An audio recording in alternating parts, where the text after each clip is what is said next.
मध्य प्रदेश विधानसभा का एक दिवसीय मानसून सत्र आज आयोजित किया गया। कोरोना महामारी के चलते इतिहास में पहली बार विधानसभा का सत्र वर्चुअल और एक्चुअल तरीके से संपन्न हुआ। सत्र में सदन के केवल 61 सदस्यों ने हिस्सा लिया, बाकी सदस्य वर्चुअल तरीके से सदन की कार्रवाई से जुड़े। सदन में वित्त मंत्री जगदीश देवड़ा के बीमार होने की वजह से गृह मंत्री नरोत्तम मिश्रा ने बजट पेश किया। कार्रवाई समाप्त होने के बाद पूर्व मंत्री पीसी शर्मा ने आरोप लगाया कि सदन में हमारी बात को दबाया गया है। देखिए ये खास रिपोर्ट।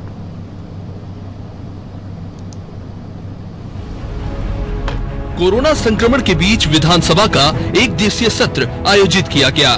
मानसून सत्र की शुरुआत में दिवंगत नेताओं को श्रद्धांजलि दी गई, जिसके बाद दिवंगत नेताओं के सम्मान में सत्र को 5 मिनट के लिए स्थगित कर दिया गया। वही सदन की कार्यवाही के दौरान संसदीय कार्य मंत्री नरोत्तम मिश्रा ने सदन के पटल पर कई जरूरी विधेयक रखे। हालांकि वित्त मंत्री जगदीश देवड़ा के अस्वस्थ होने के चलते बजट भी संसदीय कार्य मंत्री ने ही पटल पर रखा। सदन की कार्यवाही के दौरान बजट और सभी विधेयक पारित कर दिए गए। आइए जानते हैं मानसून सत्र में किन किन विधेयक को मंजूरी मिली।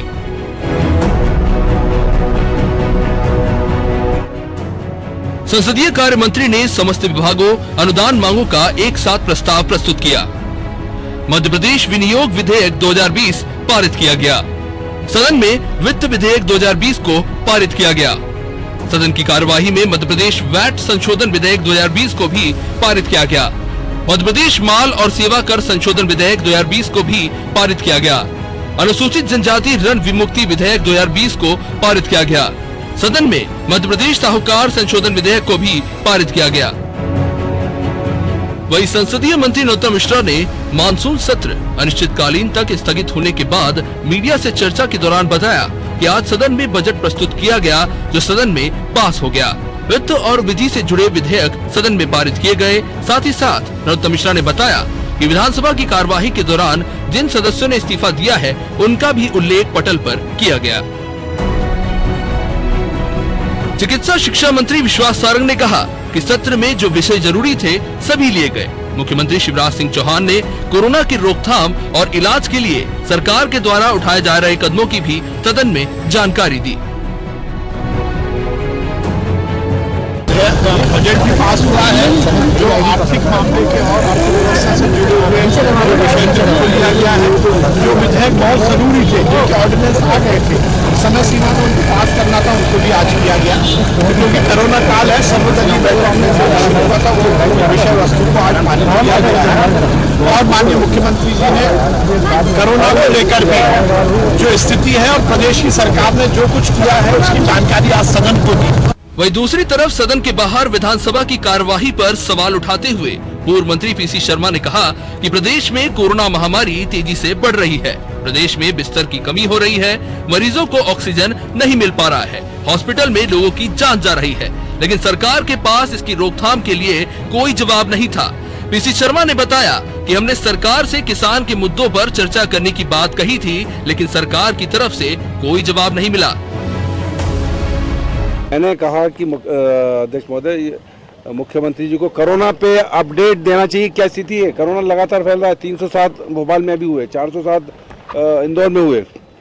ऑक्सीजन नहीं है, डॉक्टर्स को संक्रमण हो रहा है और शुल्क लिया जाता है। निःशुल्क था अभी तक, तो निःशुल्क क्यों नहीं लिया जा रहा है।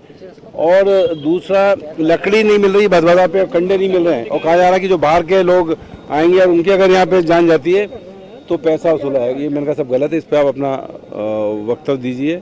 और हमारी एक विधायक बाहर बैठी है धरने पे अपनी समस्या को लेके, और ये शर्म की बात है कि विधानसभा चल रही है और विधायक बाहर महात्मा गांधी की मूर्ति बैठी है। आपको तुरंत उनकी समस्या का निराकरण करना चाहिए, लेकिन इन बातों पे कोई जवाब मुख्यमंत्री ने दिया। कोरोना और किसान कर्ज माफी ऐसे मुद्दों के बीच विधानसभा का एक दिवसीय सत्र हंगामेदार रहा। हालांकि सत्ताधारी दल ने वित्त और विधि से जुड़े तमाम जरूरी विधेयक पारित करवा लिए, जिसके बाद मानसून सत्र को अनिश्चितकाल के लिए स्थगित कर दिया गया। मध्य प्रदेश में कोरोना पॉजिटिव मरीजों की संख्या 1 लाख के पार पहुंच चुकी है। कोरोना का संक्रमण तेजी से बढ़ रहा और इस बीच विधानसभा का सत्र आयोजित किया गया है। पहले 3 दिवसीय सत्र था, लेकिन जिस तरीके से कोरोना का संक्रमण बढ़ा है, कोरोना पॉजिटिव मरीजों की संख्या में इजाफा हुआ है, तो सर्वदलीय बैठक में इस बात का फैसला लिया गया कि केवल 1 दिन का सत्र होगा। 61 सदस्य आज सदन की कार्रवाई में शामिल होंगे, क्योंकि हम लगातार देख रहे हैं कि मंत्री और विधायक कोरोना पॉजिटिव निकल रहे हैं। ऐसे में सदन को कोरोना के संक्रमण से बचाना भी जिम्मेदारी है।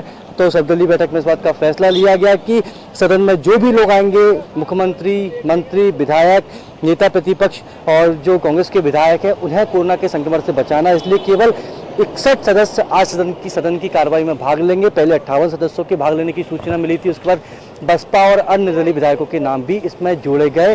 गृह मंत्री नरोत्तम मिश्रा ने अब से कुछ देर पहले बयान दिया कि कोरोना से बचना है तो हमें सावधानी रखनी होगी और यही बुद्धिमानी है। आज संसदीय कार्य मंत्री नरोत्तम मिश्रा बजट पेश करेंगे, इसके साथ ही 4 जो विधेयक हैं वो भी सदन की कार्रवाई में पेश किए जाएंगे। करीबन 3 घंटे सदन की कार्रवाई चलेगी। नरोत्तम मिश्रा से कुछ देर पहले सदन पहुंच चुके हैं। आप देख सकते हैं कि सदन विधानसभा परिसर से आम लोगों को दूर रखने के लिए किस तरीके से बैरिकेडिंग लगाकर व्यवस्था की गई है। बड़ी संख्या में पुलिस बल यहाँ पर तैनात किया गया है ताकि अनावश्यक लोग विधानसभा परिसर ना पहुँचे। ये बल्लभ भवन के पास जहाँ पर बैरिकेडिंग की गई, इसके साथ ही जो बिरला मंदिर है जो कि इसके दूसरी तरफ है, वहाँ पर भी इसी तरह की बैरिकेडिंग की गई है ताकि केवल ज़रूरत जिन लोगों की सदन की कार्रवाई के लिए होती है, जिन अधिकारी कर्मचारियों की होती है, वही सदन के में विधानसभा परिसर पहुँच सके। मुख्यमंत्री, मंत्री, विधायक, विपक्ष के नेता ही सदन की कार्रवाई में हिस्सा लेने पहुँच सके। इसके अलावा किसी अन्य लोगों को इस रास्ते पर जाने की फिलहाल परमिशन नहीं है। कैमरा पर्सन इरफान के साथ वैभव गुप्ता, अनादि टीवी, भोपाल।